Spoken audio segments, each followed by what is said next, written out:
Բարև ձեզ, առաջին ալիքի եթերում շաբաթվա սպորտն է եւ այսօրվա թեման վոլեյբոլն է։ Հյուրս վոլեյբոլի Հայաստանի Ֆեդերացիայի գլխավոր քարտուղար Կարեն Ասպարյանն է, բարև ձեզ։ Բարև ձեզ։ Պարոն Ասպարյան, կար ժամանակ, երբ աշխարհում գոյություն ուներ մեկ վոլեյբոլ, դասական վոլեյբոլ։ Իդեպ համաշխարհային ֆեդերացիաների քանակով համաշխարհային ֆեդերացիան ամենաբազմաքանակն էր։ Այո։ Առաջին տեղում էր։ Հիմա մի քանի ճյուղ կա. լողապնյա վոլեյբոլ,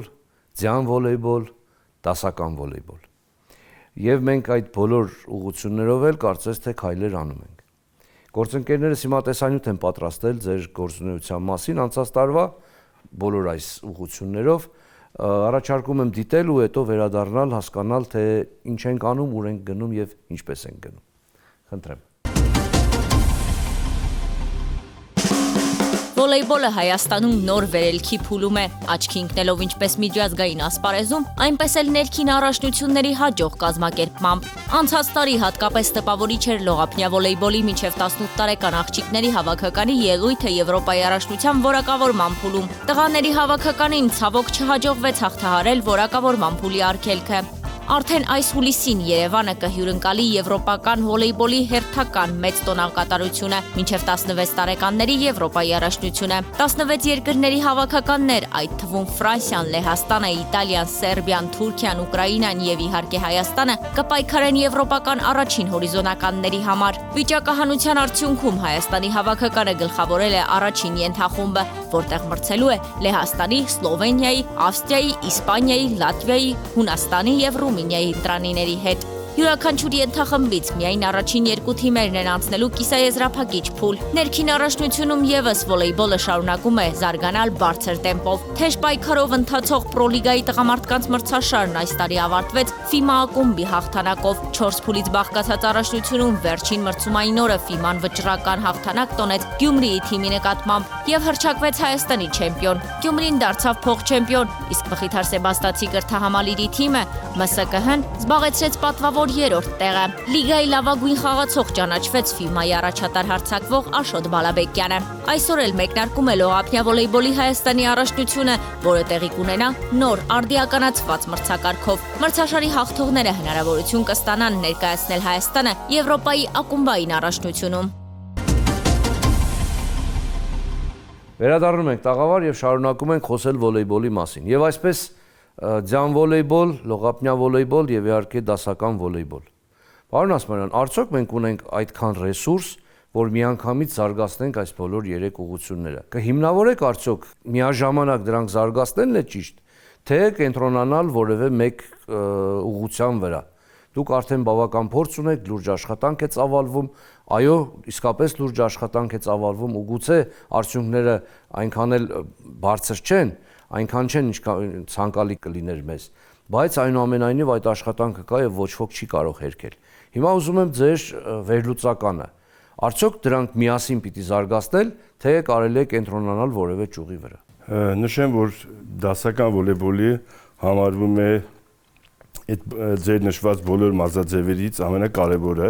եւ հիմքը եւ առանց դասական վոլեյբոլի հնարավոր չէ խաղալ թե լողապնյա վոլեյբոլ, թե ձյան վոլեյբոլ, բայց Հայաստանի վոլեյբոլի ֆեդերացիան ուշադրություն դարձնում է բոլոր մարզաձևերին, քանի որ մենք հնարավորություն չունենք ավելի շատ խաղալ միջազգային ասպարեզում վոլեյբոլ մարզաձևը, պահպանելով մեր տեղի առաջնությունները եւ հանդես գալով արևելյան եվրոպական երկրներում, մենք ավելի շատ փորձում ենք խաղալ լողապնյա վոլեյբոլ, ավելի շատ միջազգային ասպարեզում եւ ձյան վոլեյբոլ։ Ճիշտ է։ Որտեղ ավելի քիչ ռեսուրսներ են պահանջում, հասկանալի մարդկային եւ ֆինանսներ եւ մարդկային ռեսուրս։ Ցավոք ձյան վոլեյբոլը արդեն երկրորդ տարին չկարողանալով ընդգրկվել ձյան օլիմպիական խաղերի ծրագրի մեջ, դեռ պայքարը շարունակվում է եւ մի քիչ ավելի պակասել է հետաքրքրությունը ձյան վոլեյբոլի նկատմամբ, չնայած մենք ավելի շատ հաջողություններ ունենք հենց ձյան վոլեյբոլում։ Մեր աղջիկները անցյալ տարի Եվրոպայի առաջնությունը մինչև 20 տարեկանների գրավեցին 6-րդ տեղ, որը որ շատ լավ արդյունք էր մեր համար, չնայած այս տարի մենք մասնակցեցինք մի քիչ արդյունքը ավելի ցածր էր, պատճառը ավելի շատ կազմակերպչական ուրեմն գործոններ, քանի որ ձյունը ավելի շատ որակով չէր եւ մեր աղջիկները պարզապես չկարողացան խաղալ այդ տաք եղանակին չկարողացան խաղալ ձյան վրա։ Որտեղ սառույցի է վերածվում եւ այլևս այն էֆեկտը չի ունենում։ Ավելի շատ արև էր, շոքեր եւ ձյունը ավելի շատ ջուր է դարձել, քան թե ձյուն էր մնացել։ Համենայն դեպս մենք այդ շեշտը դեռ պահում ենք, հույս ունենք, որ ձյան վոլեյբոլը մի օր կընդգրկվի օլիմպիական խաղերի մեջ, չնայած ավելի շատ մեր լողափնյա վոլեյբոլիստների արդյունքները եւ քանակը մասնակցության ավելի շատ է։ Խնդրեմ թվերով, ինչի մասին է խոսքը, քանի զույգ ունենք, ինչի ենք հասել, որտեղ ենք խաղում։ Հայաստանի առաջնությունում մշտապես խաղում են 12 զույգից ավել թիմեր, այսինքն ակումբները, մարզադպրոցները, քաղաքները ներկայանում են լողափնյա վոլեյբոլի առաջնության, ամեն ակումբին մենք տալիս ենք 2-ից 3 թիմերի մասնակցության տեղեր եւ թիմերը հաջող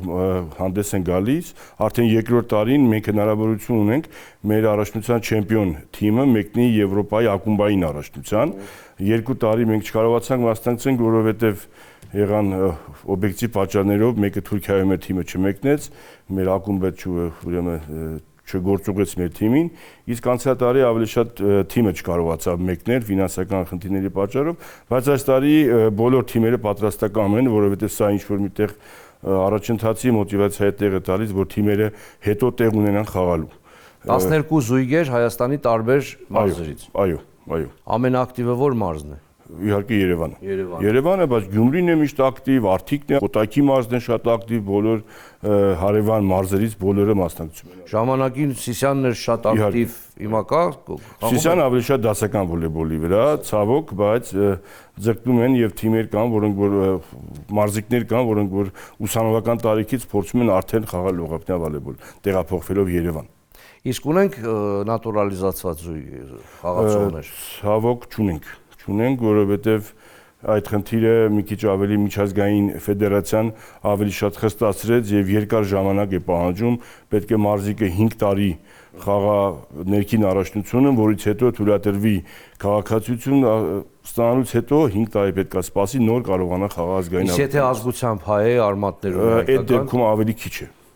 Ավելի քիչ է եւ հնարավորություն ավելի արագ է ստացվում, չնայած ցավոք մենք զրուցել ենք այդ թեմայով, այսօր մենք լավ տղաներ ունենք դրսում խաղացող, բայց ազնագիր ստանալու ցանկությունը դեռ իրաց մոտ մի քիչ ավելի пассив է կապված բանակի հետ։ Եթե ճիշտ ներկայացնել չի լինի, որովհետեւ եւ լողափնյա վոլեյբոլը եւ դասական վոլեյբոլը օլիմպիական մարզաձևեր են, եւ եթե իրենք հավաքականին խաղալու հիմքով ստանան նրանց շնորհվի քաղաքացիություն, իրենք ամիջապես ազատվում են բանակից, այդ կառավարության այդ որոշումը կա, այն գործում է, այնպես որ եթե ճիշտ ներկայացնեք, շատ տղաներ կուզեն խաղալ։ Միգուցե եւ դա էլ է խնդիր, բայց մակարդակը շատ չի տարբերվում, որ մենք կարողանանք այդ խաղացողին բերենք եւ դա ուրիշ բան է։ Շատ բարի, հիմա գանք դասական վոլեյբոլին։ Դուք նշում եք, որ ավելի շատ հաջողություններ ունենք լողափնյա վոլեյբոլից, բայց մենք այս տարի հուլիսի 23-ից օգոստոսի 3-ը Երևանում ընդունելու ենք մինչև 16 տարեկանների դասական վոլեյբոլի Եվրոպայի առաջնությունը։ Ինչու եք այս որոշումը կայացրել։ Իհարկե որոշումը կայացվել է առաջին նպատակը, որ մենք տեղում զարգացնենք մեր վոլեյբոլը եւ մեր վոլեյբոլով զբաղվող եւ հանդիսատեսը եւ սիրահարները եւ երեխաները առաջին կարողանան մարզաձևի նկատմամբ ուշադրություն ավելի շատ լինի, ավելի շատ ներգրավեն երեխաներ, բայց հաշվի առնելով մեր տղաների պատրաստությունը եւ թիմը կարող է եւ մենք տեսնում ենք, որ մենք հնարավորություն ունենք այսօր լավ մասնակցելու, այս նպատակը հիմնական եղել է մեր երեխաներին, որ կարողանանք ներգրավել Եվրոպայի եզրափակիչ փուլին։ Մենք միշտ խաղացել ենք ընտրական խաղերում, բայց սա ինչ-որ միտեղ շանս էր, որ մենք կարողանանք նախ ընդունել միջազգային այդպիսի բարձր կարգ ունեցող երկրների թիմերին եւ ինչպես նաեւ մեր երեխաները խաղան եզրափակիչ փուլում։ Ես նայել եմ, ձեզ հետ միասին ուսումնասիրել ենք վիճակահանությունը, բավական բարեհաճ է մեր նկատմամբ եւ համեմատաբար մեղմ մրցակիցներ, եթե կարելի այդպես անվանել, ամեն դեպքում ամենահեղները կարծես թե մյուս ենթախմբում են։ Վիճակահանությունից հետո նոր գլխավոր մարզչի առջև ինչ առաջադրանք դրեցիք։ Առաջադրանքները մեր մոտ ավելի շատ մաքսիմալիստական են, ավելի շատ մենք ձգտում ենք եւ պետք է որ թիմը պատրաստ է կարողանանք ենթախմբից, եթե ստացվի դուրս գալ ենթախմբից, այսինքն մեր մոտ 16 թիմ են մասնակցում, ամեն ենթախմբում 8 թիմեր, միայն 2-ը շանս ունեն դուրս գալու կիսաեզրափակիչ, որը որ մի քիչ շատ դժվար է, բայց մենք միևնույն է պայքարելու ենք եւ բարեհաջող ուրեմն վիճակականությունը մեզ թույլ է տալիս, որ մենք կարողանանք մտածենք եւ հույս ունենանք, որ մեր թիմը կարող է լավ հանդես գալ։ Այսօր նպատակը դրված է մենք ունենալ 2-ից 3-ից հաղթանակ թիմերի նկատմամբ, որովհետեւ իրոք թիմեր կան, որ հնարավոր է հաղթել մեր մարզիչը, որը որ Ռուսաստանի լավագույն մարզիչներից մեկն է պատանեկան վոլեյբոլի, հրավիրել ենք 6 ամսով պայմանագրով մեր մոտ աշխատում է եւ հույս ունենք կարելի ազգանուն իմանալ։ Անուն ազգանուն Անդրեյ Նոզրինը 2020 թվականից մինչև 23 թվական եղել է Ռուսաստանի հավաքական թիմի մարզիչը։ Պատանեկան։ Որը որ գրավել են Եվրոպայի չեմպիոն են դարձել, աշխարհի առաջնությունում ուրեմն մրցանակային տեղեր են գրավել, բավականին լավ եւ պատրաստված մարզիչ է, որը որ շատ լավ աշխատում է մեր տղաների հետ, շատ լավ մերվել է թիմի հետ եւ մեր Եվ ինձ համար շատ հետաքրքիր է հիմա դու երբ տեսավ մեր ներուժը, մեր թիմի, ինչ խոստացավ, ասաց, որ կարող են, հասկանում եմ, այստեղ բարձ է, որ մենք հեքիաթների չենք հավատում, բայց ասաց, որ կարելի է հավուր պատշաճի պայքարել ուժեղ մրցակիցների դեմ։ Ես իր խոսքերը ասեմ, ինքը ասում էր մենք ես սպասում եի ավելի վատ թիմ, բայց տեսնելով թիմը նա ինչ որ միտեղ ավելի շատ այդ ողջավորությունը, մենք իրեն հրավիրել ենք միջ պայմանագիր կնքելը, որ պայմաններին ծանոթանա, ինքը ասեց խոսքում իրա, որ ես ավելի վատ էի սպասում, քան թե տեսա եւ իր խոսքերով թիմը ամեն օր 2 մարզումներ է անցկացնում, մարզասարքերով, դալիճում, այդ ամեն ինչ պայմանները կարողացել ենք ստեղծել, որ թիմը կարողանա լավ հանդես գա, ինքն էլ ամեն օր 6 ժամ պարամունք ունենք, 2 ուրեմն մարզումներով, շաբաթական 6 օր պարապում են, 1 օր հանգստյան օր է, շուտով կունենանք մարզական հավաք, մեկներում ենք Վրաստան ընկերական հանդիպումների, թիմը ամեն ինչով ապահովված, վիտամիններով, ամեն ինչ փորձել ենք ապահովենք, որ թիմը կարողանա լավ հանդես գա։ Մեր առաջին նպատակը է, որ մեր հանդիսատեսը չհիասթափվի մեր վոլեյբոլի թիմից։ Եվ համիջապես հանդիսատեսի համար նշեք որտեղ են կայանալու հանդիպումները եւ խնդրենք հանդիսատեսին գալ ու աջակցել սատարկանել մեր հավաքականին։ Ուրեմն խաղերը կայանալու են Գազպրոմ Արմենիա ուսումնամարզական կենտրոնի մարզադահլիճում, երկրորդ ենթախումբը խաղալու են Հայ Սլավոնական համալսարանի մարզադահլիճում, ցավոք մարզադահլիճները մենք ավելի լավն էինք ընտրել, բայց վոլեյբոլը մի քիչ ավելի պահանջելով մարզագույքի հետ կապված ավելի շատ ուրեմն պահանջներ այդ երկու մարզադահլիճը կարողացանք մենք վերցնել, ցավոք համալիրում չկարողացանք անցկացնել։ Այնտեղ հենակների խնդիր կար, որոնք չէին ամրանում գետնին։ Ամենացավալին դա է, որ մենք կարող ենք ավելի շատ մարդ ընդունենք, բայց միևնույն է մենք երկու մարզադահլիճում ավելացնելու ենք ուրեմն նստատեղերը, որ ոչ մեկ ոտքի վրա չմնա գան մեր խաղերը նայել։ Տոմս կա։ Այո։ Շատ լավ է, որովհետև առանց տոմսի մրցումը ոչ ոքի պետք չէ։ Այո։ Եթե մի բան արժեք ունի, իրենից բան է ներկայացնում, պետք է նաև արժեք ունենա։ Վստահ եմ, որ շատ մեծ կին չէ, բոլորին հասանելի գումար կլինի, բայց շատ եմ ուզում, որ այո, տրիբունաները լեցուն լինեն եւ աջակցեն մեր հավաքականին։ Հիմա հավաքականի մասին նստարանը երկար է, քանի հոգի են գրկված։ Բավականին, մենք ունենք ռոտացիան միշտ կատարվում է, միշտ 20 հոգուց պակաս թիմ չկա մարզումների ժամանակ եւ միշտ մենք ես չեմ խառնում թիմերի կազմի հետ կապված, բայց միշտ լսում եմ, որ միշտ ռոտացիան կատարում են, նոր խաղացողներ հներին տեղափոխում են, այսինքն էսա էլ ենք պահպանում, որ լավագույններին ընտրենք, որովհետեւ տարիքային խումբը մի քիչ ավելի վտանգավոր է եւ մեր թիմի կազմը շատ երկար չի նստարանա, որ մենք կարողանանք ռիսկի գնանք,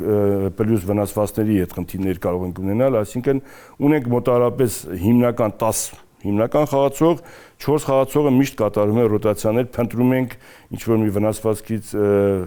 խաղացողին հանում ենք, նորին ենք բերում, բայց հիմնական կազմը ունենք եւ լավ պատրաստված բարձրահասակ տղաներ ունենք, ամենակարևորը։ Աշխարհագրություններ կասեք, միայն Երևան, թե հիմնական Երևան, այո։ Երևան ունենք 1-2 մարզերում խաղացողներ, որոնք որ պարզապես չկարողացան մասնակցել, այստեղ մեծ խնդիր ունենք դասաժամերի դպրոցների հետ։ Այսօր մենք ունենք հիմնական խմբի խաղացող, որը որ մեծ խնդիր ունի քոլեջում, հեռացնում են քոլեջը, որովհետև դասերին չի կարողանում հաճախել, փորձեցին քաղաքապետարանով, ֆեդերացիայում ինչ-որ դոկումենտներ, ազատականներ տալ, բայց միևնույնն է ինչ-որ խնդիրներ են առաջացնում արհեստական, որ այդ խաղացողները եւ տուժում են դրանից։ Ցավոք սպորտը, այո, դաժան է ու պիտի ընտրություն կատարել երբեմն, եթե ուզում ես լավ մարզիկ դառնալ, պիտի կամ ընտրությունը լինի, այլ կերպ չի կարող լինել։ Ընդհանրապես վոլեյբոլը իրենից ներկայացնում է շատ ժամանցային նաև մարզաձև։ Ցանկացած գոնե մեր երիտասարդ տարիքում ցանկացած հավաքի ժամանակ, այսպես քաղաքից դուրս գալուց կամ ուղղակի երեկոյան հավաքվելուց ամենահեշտը վոլեյբոլ խաղալն էր։ Մի գնդակ ու վերջ, ուրիշ ոչինչ պետք չէր։ Բայց կարծես թե իր տարածվածությամբ վոլեյբոլը հիմա զիջում է մի քանի այլ մարզաձևերի։ Դե ֆուտբոլը ուրիշ հարթություն է, ֆուտբոլը հասկանալի է, բայց այսօր աշխարհում շատ ավելի տարածված է, ասենք բասկետբոլը, խաղային մարզաձևերն եմ ասում։ Տենիսը բնականաբար ինչ անում միջազգային ֆեդերացիան ավելի մեծ աշխարհագրություն ունենալու։ Իհարկե օրենքների փոփոխությունից հետո բավական դիտարժան դարձավ։ Այն ժամանակ, երբ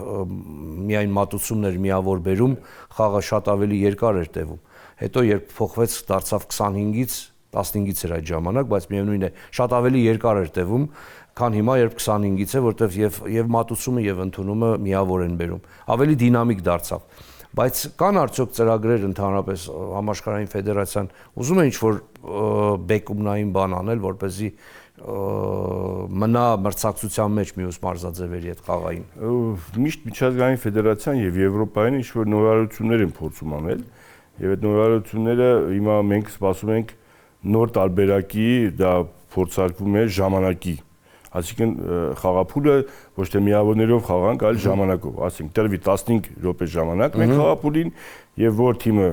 ավել միավոր շահեց, նա համարում է այդ խաղափուլի հաղթող, բայց միևնույն է դա էլ ունի իր օբյեկտիվ եւ սուբյեկտիվ։ Դա էլ վտանգներն է պարունակում, ով առաջ կլինի կաշխատի երկար մատուցել։ Այստեղ ավելի շատ գնում է հեռուստատեսության ավելի շատ ժամանակի մեջ տեղավորվելը, բայց նորարարություններ միշտ կատարվում են, օրինակ անցած տարի 2-3 շատ նշանակալից չէ, բայց միևնույն է օրենքների կանոնների փոփոխություններ եղավ, որոնք որ ավելի շատ նուրբ վոլեյբոլային տենց փոփոխություններ են։ Մենք սպասում ենք նորարարությունների, որովհետև իրոք ձեր ասած այս տարբերակը պետք է ինչ-որ մի նոր բան փոխվի։ Երկու ֆեդերացիաներում էլ նոր նախագահներ են ընտրվել, երիտասարդ ավելի եւ Եվրոպայի ֆեդերացիայում եւ միջազգային ֆեդերացիայում, եւ մենք սպասում ենք նոր ծրագրերի, նոր մտահղացումների, օրինակ հիմա միջազգային ֆեդերացիան անցկացնում է չզարգացած երկրների մեջ ինչ-որ տենց մեծ փառատոններ, օրինակ հիմա Հնդկաստանում ենք անցկացնում այդ փառատոնը եւ օրինակը շատ հետաքրքիր է, գյուղերում ավելի վատ ուրեմն սոցիալական պայմաններում ապրող տենց տարածքներում անցկացում են մեծ փառատոններ։ Օրինակ Հնդկաստանի քաղաքը չեմ հիշի, բայց քաղաքում անցկացվեց մեծ ստադիոնում ֆուտբոլի երեխաների փառատոն, երեխաները բոլոր գյուղերից ինքնաթիռներով, գնացներով, ավտոբուսներով ժամանում են այդ ստադիոն եւ այնտեղ 2-3 օր վոլեյբոլ են խաղում, այնտեղ մնում են, այնտեղ սնվում են։ Սա էլ ինչ-որ մի տարբերակ է, որ մենք էլ դա դիտարկում ենք, արդեն հայտը տվել ենք, որ մեր մարզերում էլ անցկացնենք նմանատիպ ինչ-որ փառատոններ, որովհետեւ այսօր մենք ունենք ծրագիր վոլեյբոլը դպրոցում եւ անցկացնում ենք բոլոր մեր դպրոցներում, մեկնելով մեր դպրոցներ եւ տեսնելով մեր դպրոցների մարզագույքի ահավոր վատ վիճակը, մենք փորձում ենք այդ ծրագրերը բերենք, որ կարողանանք գոնե մինիմալ մարզագույք ապահովենք մեր դպրոցներին։ Եվ ընդհանրապես մարքեթինգային խնդիրը, այո, գումարների առումով էլ պիտի մտածի միջազգային ֆեդերացիան ներգրավել խոշոր ընկերություններ եւ գումարներ տալ հաղթողներին, խթանել, որտեվ ֆուտբոլը ընդհանրապես հիմա տիեզերքում է մյուս մարզաձևերի հետ համեմատ, բայց բասկետբոլն էլ է որոշ բաներ փորձում անել։ Հանդբոլն է կարծես թե լողափնյա հանդբոլը բերելով դաշտ, այնտեղ էլ են փորձում ինչ-որ բան անել։ Դրա համար կարծում եմ պետք է այո նորարարություն, որպեսզի մնալ թամբին։ Շնորհակալություն հետաքրքիր զրույցի համար, պարոն Ասպարյան, բայց սա ամենը չէ, ինչ մենք այսօր ծրագրել ենք։ Դուք նաև պիտի պատասխանեք հեռուստադիտողների եղած հարցերին։ Գործընկերս հիմա կգա տաղավար, խնդրեմ։ Մարիամ, պարոն Ասպարյանը վստահեցնում է, որ պատրաստ է պատասխանել հարցերին, խնդրեմ։ Բարև ձեզ, պարոն Ասպարյան։ Բարև ձեզ։ Հեռուստադիտողին հետաքրքրում է ինչ վիճակում է կանանց վոլեյբոլը Հայաստանում։ Արդյոք հավասար հնարավորություններ կան տղաների եւ աղջիկների համար։ Կանանց վոլեյբոլը Հայաստանում ավելի լավ այսօր վիճակում է, քան տղամարդկանցը, հաշվի առնելով բարձրագույն լիգայի մասնակից թիմերի քանակը։ 6 թիմեր են մասնակցում եւ կանանց պատրաստությունը այս պահին Հայաստանի չեմպիոնատը ընթանում, եզրափակիչ փուլն է եւ թե որակապես թե խաղային ուրեմն պատրաստությամբ ավելի բարձր է, քան տղամարդկանցը, համեմատած ավելի չի հարաբերական։ Պատճառը նորից բանակ, չէ՞։ Պատճառները ավելի շատ կազմակերպվածությունը իրենց մարզումներին ավելի պարտաճանաչ լինելը եւ ավելի մեր ուրեմն կանանց թիմերը համալրվել են ավելի երիտասարդ խաղացողները, որը որ շատ կարեւոր է մեր համար, քանի որ միշտ կանանց թիմերում մենք ունենում ենք խնդիրներ ամուսնության հետ, երեխա եւ այլ, այդ մենք ավելի շուտ կորցնում ենք այդ խաղացողներին, բայց միևնույն ժամանակ միշտ նոր սերունդ ունենք, որը որ համալրում է մեր թիմերը։ Պարոն Ասմարյան, հիշում եք, երբ առաջին անգամ գնդակին եք հարվածել, ինչպես է սկսել ձեր սերը վոլեյբոլի հանդեպ։ Շատ վաղուց է դա եղել, բայց Դե հորից է եկել, որովհետեւ մարզի չէր ու պիտի տաներ վոլեյբոլը, պարզ է։ Առաջին անգամ երևի մարզվել եմ հենց հայրիկիս մոտ, որից հետո տեղափոխվել եմ ավելի շատ տղամարդկանց տղաների թիմ, քանի որ հայրիկս կանանց թիմեր էր մարզում, եւ այն ժամանակ սովետական միության ժամանակ այդ կամ գնդակները այսօրապես որակով չէին, որ հպումը լավ հիշենք, ավելի շատ ցավոտ էր այդ հպումները, բայց միևնույն ժամանակ հաճելի էր եւ մանկության ժամանակ ցանկացած վոլեյբոլային խաղ, ցանկացած վոլեյբոլային միջոցառում իմ համար ազդապես տոն է եղել։ Սպորտում երբեմն ամեն ինչ կախված է մեկ խաղից եւ այն կարող է փոխել ամեն ինչ։ Ձեր կյանքում եղել է այդպիսի ճակերտավոր մեկ խաղ։ Իհարկե եղել է եւ սովետական միության 91 թվին արդեն երբ որ սովետական միությունը արդեն փլուզման եզրին էր, մենք խաղում էինք Ադրբեջանի թիմի հետ եւ վերջին խաղն էր Հայաստանի հավաքական եւ Ադրբեջան։ Ես այդպիսի ողջերվածություն եւ այդպիսի մեր տղաների ցանկություն հաղթել ես երբեք չեմ տեսել, ես խաղացել եմ որպես խաղի կապակցող, հա, այդ կապն է եղել պաշտպանների եւ հարձակվողների միջեւ եւ նմանատիպ ցանկություն հաղթելու ես միջև այսօր ոչ մի թիմում չեմ տեսել ինչ որ եղել է այդ ժամանակ։ Հաղթեցիք։ Այո, 3-0։ Երբ եք անկկալում Հայաստանի ազգային հավաքականին տեսնել Եվրոպայի կամ աշխարհի առաջնությունների հիմնական փուլերում, ինչ քայլեր են արվում այդ ուղղությամբ։ Քայլերը շատ դժվար է հասնել այդ մակարդակին, բայց մենք փորձում ենք գոնե պատանեկան վոլեյբոլով սկսենք մեր քայլերը, քանի որ դրա համար մեծ ֆինանսական միջոցներ են պետք։ Դրա համար մենք ինչքան էլ փորձենք, ասենք մենք ունենք լավ պատրաստված եւ այլ, միևնույն է դրա համար շատ երկար տարիներ են պետք, որ մենք կարողանանք պահպանենք այս ամեն ինչը եւ զարգացնենք, որովհետեւ այսօր մենք շատ խնդիրներ ունենք հենց Հայաստանի ներսում։ Այսօր ամբողջ Հայաստանում չունենք մեկ վոլեյբոլի պատրաստված, հագեցած մարզադահլիճ, որ մենք կարողանանք նույնիսկ ընդունենք նմանատիպ առաջնություններ, ել չեմ ասում խաղանք։ Եվ վերջին հարցը, այսօր շատ է խոսվում ֆուտբոլի, բասկետբոլի եւ մի շարք այլ մարզաձևերի մասին։ Ձեր կարծիքով ի՞նչն է պատճառը, որ վոլեյբոլը դեռ չի զբաղեցնում հավասար տեղ սպորտային հանրության գիտակցությունում։ Չի ասի, որ չի խոսվում, որովհետեւ մեր մասնակիցների քանակը եւ զբաղվողների քանակը ավելի բարձր է ձեր նշված 1-2 մարզաձևերից եւ մեր թիմերի քանակն էլ շատ աճել է եւ Հայաստանի առաջնություններում պատանեկան, եթե նախկինում խաղում էին 4-4 թիմեր, հիմա խաղում են 12, 15, 16 թիմեր։ Այնպես որ աճը ակնհայտ է եւ շուտով մենք կունենանք ավելի նոր նվաճումներ, որոնց մասին դուք կլսեք։ Միգուցե լուսաբանման խնդիրն է, որ հերոստատիտողի մոտ նման կարծիք։ Գուցե եւ լուսաբանման խնդիր ունենք, իրոք ունենք այդ խնդիրը, որ մենք ավելի շատ լուսաբանում ենք սոցիալական կայքերում, բայց հերոստատեսությամբ ավելի քիչ է երևում մեր առաջնությունների քանակը, թե որակը, թե խաղացողների պատրաստությունը։ Դրանք բոլորը պետք է նաեւ լուսաբանման կարիք անպայման։ Շնորհակալ եմ։ Ես եմ շնորհակալ։ Շնորհակալություն, սիրելի բարեկամներ, մեր հաղորդումը մոտեցավ ավարտին։ Վոլեյբոլի 16 տարեկանների հավաքականին Եվրոպայի առաջնությունում մաղթում եմ հաջողություն, ձեզ էլ ամենայն բարիք։ Ցտեսություն։